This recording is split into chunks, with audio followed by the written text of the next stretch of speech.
News India 27 नव्या पिढीचं नवं माध्यम। नागरिकांचा आक्रोश, वारंवार अपघात, वाहतूक पोलीस गायब, रस्ता रुंदीकरणाची तातडीची मागणी।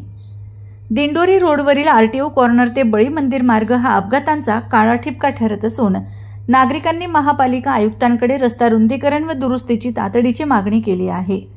या रस्त्याला राजबिहारी लिंक रोडद्वारे मुंबई आग्रा महामार्ग व दिंडोरी MIDC तसेच गुजरात राज्याशी थेट जोडणी आहे।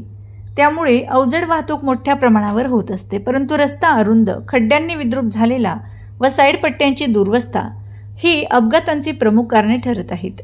गेल्या काही दिवसात येथे अनेक भीषण अपघात झाले असून निरपराध नागरिकांचा जीव गेला आहे। स्थानिकांच्या मते वाहतूक पोलीस या ठिकाणी हजेरी लावत नाहीत, फक्त कारवाईपुरतेच पोलीस सक्रिय असतात। त्यामुळे वाढती रहदारी व अपघात रोखण्यास मदत मिळत नाही। भविष्यातील कुंभमेळा लक्षात घेता या रस्त्याचे रुंदीकरण व खड्ड्यांची दुरुस्ती तातडीने करणे आवश्यक असल्याचे नागरिकांचे म्हणणे आहे। हा रोड आहे ना, गेल्या 20 वर्षापासून आम्ही बघतोय। 2003चा कुंभमेळा होणार होता, 2014चा कुंभमेळा होणार होता, आता 2027चा कुंभमेळा होणार का नाही? हा झालाच पाहिजे रस्ता मोठा, कारण किती लोकांचे जीव गेले इथं। आमच्या बरोबर राहणार, आमच्या बरोबर खेळणारा मुलगा आज वारला आहे, आमच्या बरोबर इथे गल्लीत राहणार मुलगा, अतिशय गरीब घरातला मुलगा होता, त्याच्या घरची परिस्थिती अतिशय बिकट आहे, त्या घरच्यांना अतिशय त्रास झालेला आहे। हा रस्ता मोठा झालाच पाहिजे। येत्या काळात आम्ही नाही तर अतिशय मोठं आंदोलन नाशिक महानगरपालिकेत आमच्या सर्व कार्यकर्त्यांच्या वतीने करण्यात येईल। इथे सिडो मेरी शाळा, ज्या शाळेत आम्ही शिकलो, घरातल्या त्या आईला, बहिणीला, वडिलांना रोज भीती असते। म्हणजे माय माऊली आपल्या ॲक्टिव्हर स्कूटीवर पोरांना घेऊन जाता, ते 4 वेळेस गाडी चालवायची का इकडे पाहायचं तिकडे पाहायचं हे बघता, तरी या महापालिका प्रशासनाला काही गेलं नाही। फक्त कोटीच्या कोटी उड्डाणं आपण फक्त याच्यात बघतो, पेपरमध्ये बातम्या येते, एवढं टेंडर झाले, एवढं सँक्शन झालं, हे झालं। इथे निवडणुकीचा कुठलाही नाही, पण जेव्हा वेळेस आपल्या घरातला लहान बाळ जातं, शाळकरी मुलगी जाते, त्याची आई जाते, वडील जाते, जेव्हा त्या कुटुंबाला कळतं की आई भाजी आणायला गेली आरटीओ कॉर्नरला आणि आई पूर्ण विड्थमध्ये त्याचं त्या ठिकाणी रुंदीकरण होऊन त्या ठिकाणी पूर्ण खड्डे या रस्त्यावरचे पुसले पाहिजे, कारण हे असे जोपर्यंत होणार नाही तोपर्यंत या रस्त्यावरचे अपघात थांबणार नाही। त्याच्यामुळे प्रशासनाला माझी पुन्हा एकदा विनंती आहे की या रस्त्याचं लवकरात लवकर रुंदीकरणाचं काम हाती घेण्यात यावं। आपण पाहिलं तर तुलनेने तारवाल नगरचा जो रस्ता आहे तो पूर्ण रुंदीमध्ये त्याचं त्या ठिकाणी काम झालेलं आहे, परंतु आपण जर पाहिला हा जो मुंबई आग्राचा जो फ्लायओव्हर आहे, हा फ्लायओव्हर बळी मंदिराच्या इथं उतरलेला असल्यामुळे जे पण अवजड वाहनं खाली उतरतात ते त्या ठिकाणं ह्या आपल्या या इकडच्या बळी मंदिरपासून जो आरटीओ ऑफिसकडे जो रस्ता जातो त्या रस्त्यालाच हे सगळे वाहनं येतात। त्या तुलनेत तारवाल नगरच्या रस्त्याला त्या ठिकाणी गर्दी कमी असते, त्याच्यामुळे या रस्त्याचं लवकरात लवकर रुंदीकरण झालं पाहिजे।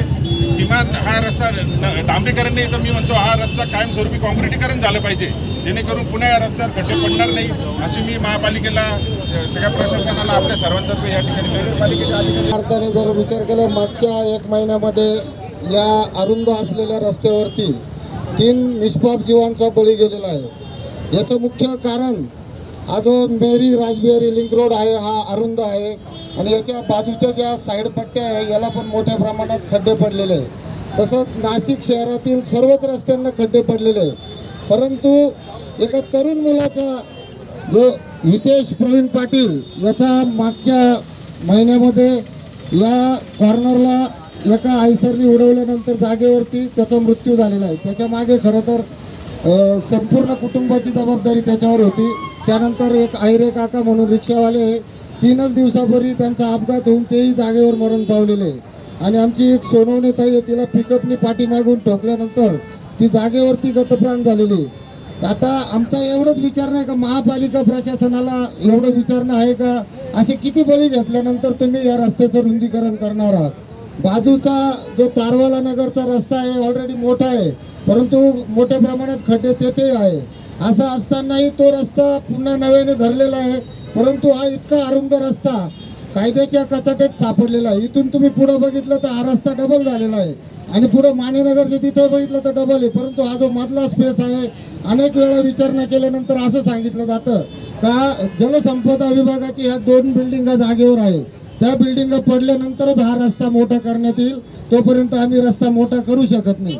जर राज्य सरकारही तुमचंच आहे, महापालिका प्रशासनही तुमचंच आहे, केंद्रातही तुम्हीच आहात, असं असताना कुठली अडचण तुम्हाला ही परवानगी घ्यायला येते आहे? आता निष्पाप जाणारे बळी हे पुन्हा भविष्यात जाऊ नये यासाठीचा हा आमचा अट्टहास आहे, म्हणून आम्ही हा सर्व नागरिकांच्या वतीने आंदोलन करतोय।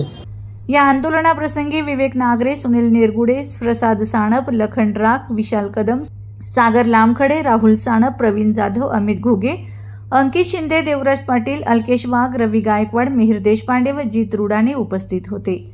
नागरिकांनी एकमुखाने मागणी केली की राजबिहारी लिंक रोडचे तातडीने रुंदीकरण करावे, रस्त्यावरील खड्डे व साईड पट्टे दुरुस्त करावेत, वाढत्या अपघातांचा विचार करून ठोस पावले उचलावीत।